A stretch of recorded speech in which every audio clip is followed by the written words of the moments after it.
Hola, ¿qué tal? ¿Cómo están? Nuevamente, gracias por estar con nosotros, aquellos que nos están sintonizando. Y sí, en efecto, ahora vamos ya a conversar con nuestro invitado de hoy, precisamente el presidente de ANEP, Luis Cardenal, con quien vamos a hacer un repaso en lo que resta de esta primera parte del programa sobre la lección que nos deja esta campaña electoral.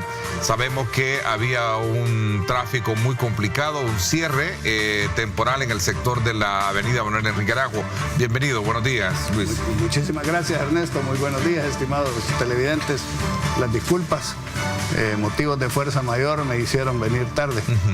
Pero ya está rehabilitado el paso en ese sector, ¿no? Yo logré pasar cuando ya estaban moviendo los camiones que habían retirado el poste y los cables, porque habían cerrado, estaban desviando hacia el Boulevard Los Héroes. Los Héroes, sí. Toda la calle viniendo de Santa Tecla estaba prácticamente inmovilizada. Bueno, pero qué bueno que ya estamos acá. A 6 días para concluir el periodo electoral, presidente de la ANEP, si es que no hay una segunda vuelta, ¿no? Es importante resaltar el trabajo a los ajustes pertinentes que se han desarrollado tanto a nivel de partidos, fórmulas presidenciales, incluso el mismo Tribunal Supremo Electoral.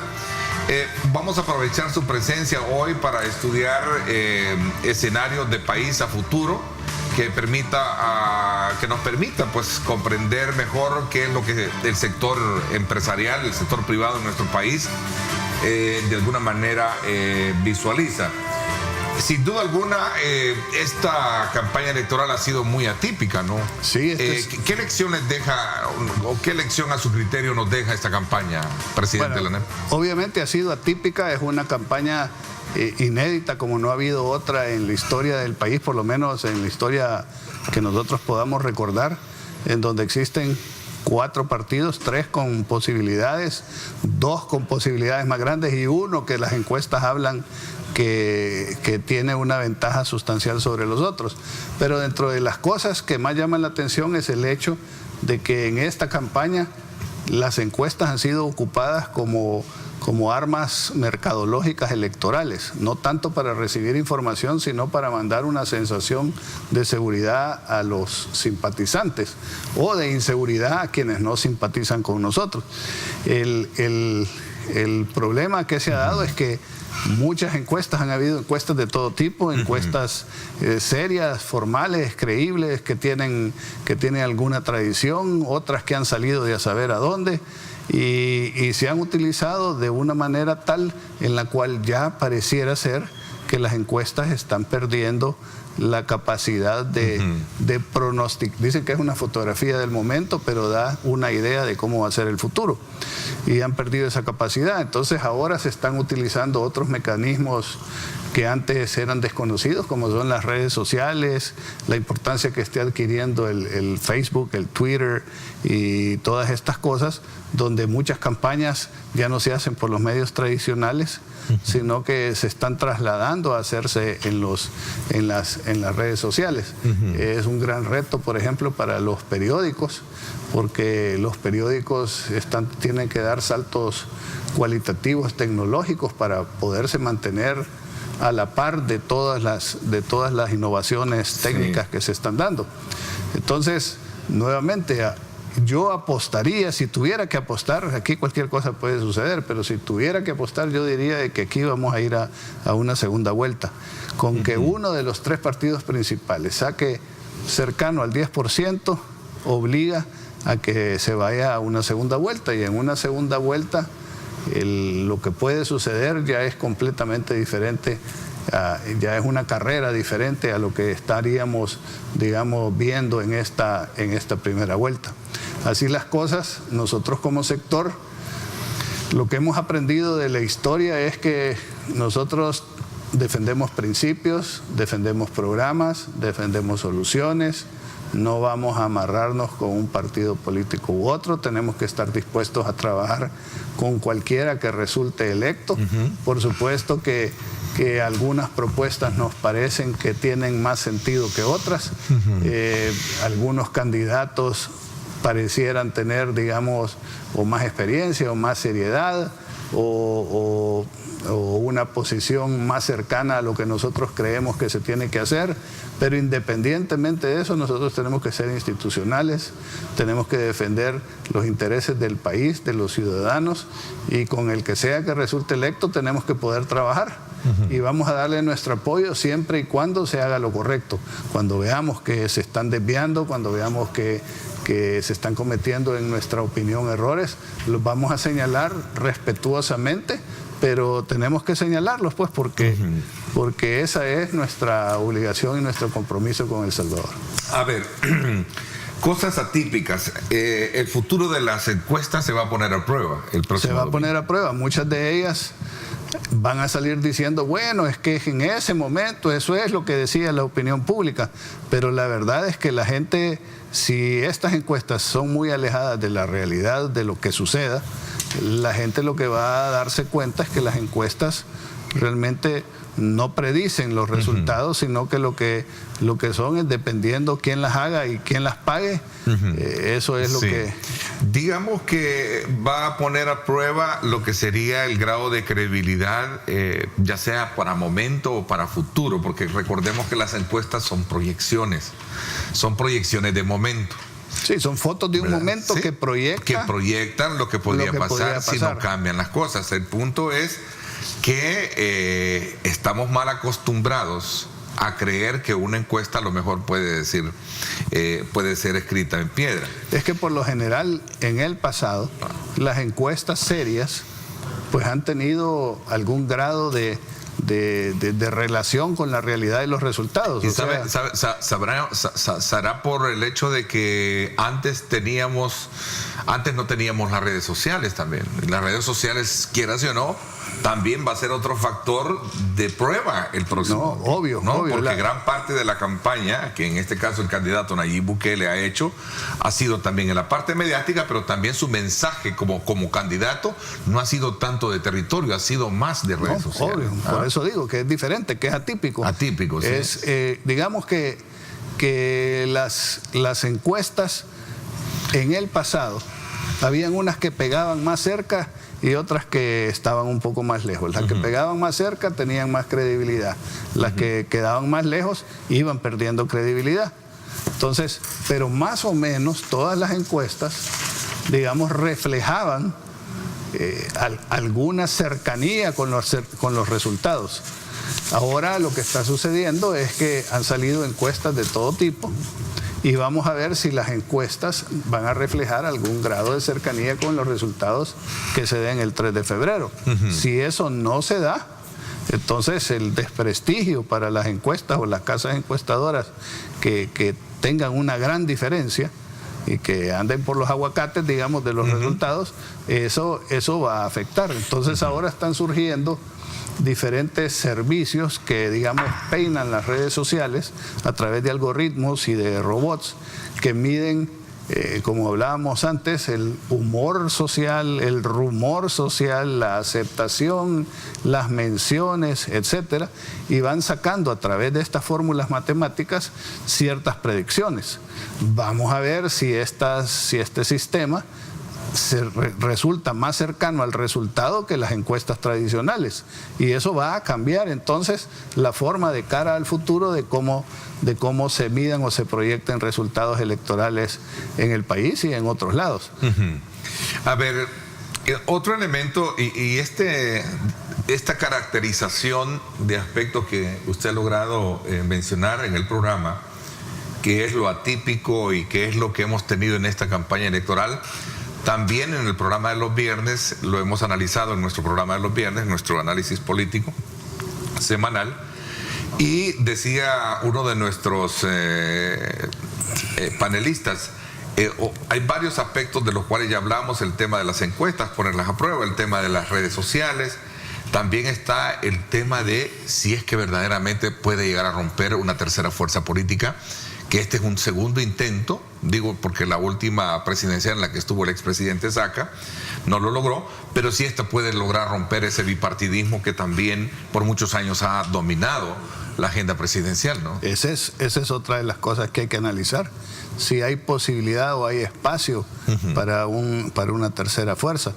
El caso ahorita de Gana Nuevas Ideas, Nayib Bukele, es también una especie de fenómeno, porque digamos, él estaba o pertenecía a un partido político, que es el FMLN, que es uno de los dos grandes, pero se retira de ese partido y crea una alianza algo extraña con otros partidos, uno que fue cancelado, otro que no ha sido inscrito, con otro que surge de otro de los partidos contrarios al que él pertenecía, y entonces él resulta candidato, digamos, de esa tercera fuerza. Entonces esto es algo también inédito, diferente, que vamos a ver qué resultados electorales dan.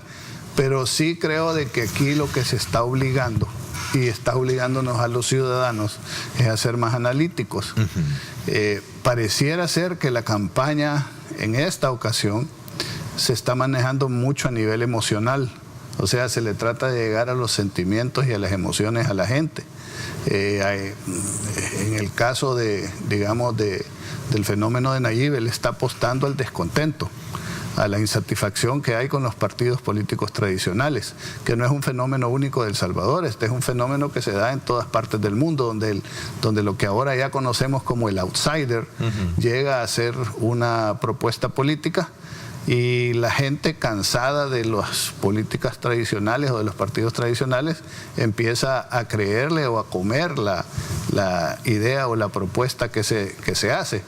Pero hay que ver si y aquí se corre un riesgo, y no estoy diciendo que sea el caso de El Salvador, pero lo que se ha visto afuera ha sido que las experiencias con los outsiders no ha sido muy buena, porque les hace falta el conocimiento de la realidad para resolver los problemas nacionales. La gente se ilusiona, recupera la esperanza de que hoy sí las cosas se van a resolver, y después, a los pocos meses, la situación no resulta como se esperaba.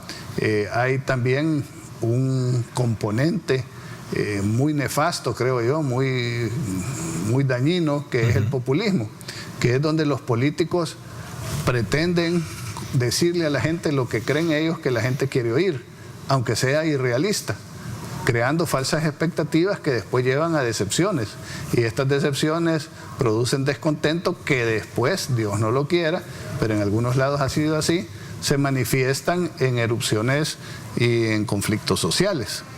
Entonces, creo que como sociedad tenemos que madurar. Hemos visto que la democracia a nosotros nos ha costado sangre, dolor, sufrimiento, retraso, exilios, migraciones, rompimientos de familia, etcétera, como para que nos estemos jugando chivazos aquí sin hacer un análisis de qué es lo que está en juego y qué es lo que nos ofrecen los diversos candidatos y los diversos partidos políticos. Entonces, creo que debemos de ser más analíticos, debemos de ver si en realidad las cosas que se proponen tienen viabilidad, tienen posibilidad de echarse para adelante, hay financiamiento para hacerlo, porque si yo les digo a todos ustedes, miren, yo les prometo que a todos les voy a regalar una casa, a todos les voy a dar carro del año, a todos les voy a dar un cheque mensual para que ustedes cubran sus gastos y sus necesidades, a la gente le va a gustar. Y si uno no analiza y yo tengo cara convincente y lo cago con una cancioncita o lo repito mucho porque tengo plata para hacer propaganda, puede hacer que más de alguno crea. El sistema político tradicional está en peligro precisamente por no haber hecho la tarea que le corresponde hacer, que es el relevo, sostienen algunos analistas. Sí, yo creo que no solo es el relevo, sino que es que el relevo es bueno cuando uno ha agarrado mañas, cuando uno ha agarrado malas costumbres, cuando uno se ha acostumbrado a hacer las cosas y a como yo quiero, sin escuchar lo que la gente necesita o lo que la gente quiere. De acuerdo, sí. Entonces, ¿qué es lo que ha pasado? Porque uno puede ser viejo de edad, pero joven de mente. Y puede haber gente que sea joven de edad y viejo en sus costumbres. ¿Qué es lo que ha sucedido? Bueno, que digamos los partidos, la sociedad ha evolucionado muchísimo más rápido que los partidos políticos. O sea, los ciudadanos, las redes sociales, los grupos de sociedad civil, al vivir en democracia, al tener más libertades, al poder tener más acceso a la información, al estar mejor informados casi de inmediato, al haber comunicación entre los ciudadanos, al poder expresarnos libremente, aunque en algunos casos se convierte en libertinaje esa libre expresión, porque, hago paréntesis aquí, la campaña ha tenido como varios niveles, y los niveles más oscuros, más sucios de la campaña están en las redes sociales, protegidos bajo el anonimato y la responsabilidad de aquellos que pueden ponerse una falsa identidad para insultar y decir cualquier cosa. Pero digamos que ese es el lado malo, pero el lado bueno ha sido que los ciudadanos, digamos, se han involucrado y opinan. Antes, si nos recordamos los que vivíamos, digamos, en la época de los 70s, habían libertades, pero uno no podía criticar al que estaba en el poder. Por esa razón alguien decía por ahí que el problema no es de partidos, el problema es de quién dirige los partidos. Sí, pero es que eso es el partido, porque quien dirige los partidos se vuelve, en el fondo, caudillo. ¿Quién es el partido? Sí, o sea, un Vamos caudillismo, ¿no? Y sé que esto no le va a agradar a algunos, pero quizás el mejor ejemplo es el FMLN. El FMLN trae el mismo liderazgo que trae desde antes de la guerra. O sea, estaban antes de la guerra, eran los comandantes, pasaron la guerra, terminó la guerra, el proceso de reconstrucción, de paz, y después, 27 años después de la firma de los acuerdos de paz, los mismos comandantes que dirigieron la guerrilla son los que están dirigiendo el partido, y pareciera que lo piensan seguir o continuar dirigiendo. ¿Y eso cómo se ha manifestado? Se ha manifestado que las ideas que tenían durante la guerra, básicamente las continúan manteniendo ahora en la época de paz, nada más que el campo de batalla ya no es el campo militar, sino que es el campo político. Entonces ahí es donde la gente se va, digamos, poniendo descontentos o habiendo descontentos y a raíz de ese enconche que hay, ¿no? Y separándose de la realidad de lo que vive la gente y de lo que vive a propósito de este comentario, escuché decir a alguien ahí de forma irónica, ver cómo usted al referirse al FMLN estaba como creyendo que mira, ya estos son no, es que mire, son testigos de, digamos, de apocalípticos, sí. ¿No? El sector privado hablando bien. Bueno, no, la verdad que ha habido entendimiento con el FMLN, ¿no? Si es que nosotros, repito, nosotros tenemos que decir las cosas como las vemos. Claro. Nosotros no podemos estarle haciendo el juego, el favor a nadie en contra de lo que el país necesita. Ya nosotros evolucionamos, maduramos, nosotros ya entendimos que lo primero es el país. Eso es lo primero, los ciudadanos, la gente, el ser humano. Eso es lo primero. Y lo que hagamos y digamos tiene que ir en ese sentido, no para hacerle favor a un partido político o a un candidato. Entonces, hay gente que no se quita esa venda de la cabeza o esos anteojos y cree que cuando si alguien hace algo bueno, sea quien sea, hay que señalarlo, hay que aplaudirlo, hay que apoyarlo. Si alguien hace algo malo, pues igual hay que criticarlo, hay que darle sugerencias, hay que hacerle propuestas, pero no podemos nosotros quedarnos de brazos cruzados cuando el bus va en una carretera oscura, no han encendido las luces con las llantas lisas y está un barranco enfrente. Y nosotros no vamos a decir nada, mire, frene, vaya despacio o doble o no maneje en estado de ebriedad. Porque eso sería irresponsable, aplaudirle solo porque el motorista es chero mío. No lo podemos hacer. Ahora, entonces, en este caso, para referirnos específicamente, lo que hemos señalado o lo que he dicho yo en lo personal es que creo que en esta elección, en relación a lo que lo pronostican las encuestas, el que creo que va a dar una sorpresa va a ser el FMLN. Yo no creo que el FMLN se mantenga en el voto tan bajo que tuvo en la última elección. Y como lo muestran las encuestas, ¿verdad? Sí, al subir el FMLN habrá que analizar a quién le quita votos. ¿verdad? Porque el universo electoral, el pastel electoral es de un cierto tamaño y no es que vaya creciendo. Entonces, si el frente tiene más votos, ¿quién va a tener los votos que gane el frente? Realmente lamento mucho que hayamos perdido casi media hora por problemas de tráfico, ¿no? Para seguir con este análisis, bueno, que sin duda alguna nos hubiese llegado a comprender mejor desde la óptica de dirigente gremial sobre lo que al país le espera, ¿no? Independientemente, como usted bien sanamente lo dice, gane en los próximos comicios. Lo importante es establecer puentes para lograr lo que siempre hemos venido diciendo en este programa, establecer los acuerdos de país pertinentes para resolver los problemas, si no nos vamos a quedar No, y creo que es importante, porque ya oigo la musiquita, creo que es importante, en primer lugar, que todos los salvadoreños vayamos a votar el 3 de febrero, que participar en las elecciones no es todo lo que significa ser democracia, pero es una parte importante y fundamental. Nuestro voto puede hacer la diferencia y debemos de ir a ejercer ese derecho ciudadano que tenemos y que tanto nos ha costado. Y en segundo lugar, creo que también tenemos que dejar atrás un poco esta confrontación social que tanto daño nos hace como país. El hecho que no entendamos que el país es de todos, que debe de haber cabida para todos, que si al país le va bien, todos tendremos mejores oportunidades que nos vaya bien, y que si estamos peleándonos adentro de un barquito que está en medio de una tempestad, lo más probable es que el barco se hunda y nos ahoguemos casi todos los que no podamos montarnos en el barco salvavidas. Y eso es importante, porque independientemente de la posición que uno tenga, todos tenemos algo que aportar en nuestro metro cuadrado, en nuestro comportamiento, con nuestro ejemplo, en lo que le enseñamos a nuestros hijos y a nuestros compañeros. Y creo que esta es una oportunidad para demostrar que el país importa más que los intereses mezquinos de algunos pocos que están generando esta confrontación y este odio social que no nos lleva a ningún lado. Gracias, presidente de la ANEP, Luis Cardenal, con nosotros por habernos acompañado. Vamos a estar todavía más atentos para poder invitarlo con el tiempo prudencial y con la debida coordinación para poder estudiar más este fenómeno. Gracias nuevamente por haberme acompañado. Cuando regresemos, la viabilidad financiera de las propuestas de gobierno que han hecho los 4 candidatos que el día de ayer, este fin de semana, cerraron campaña. Nos va a acompañar precisamente Ricardo Castaneda, es el economista senior del ICEFI, del Instituto Centroamericano de Estudios Fiscales. Vamos a la pausa y regreso con información de tráfico, por cierto.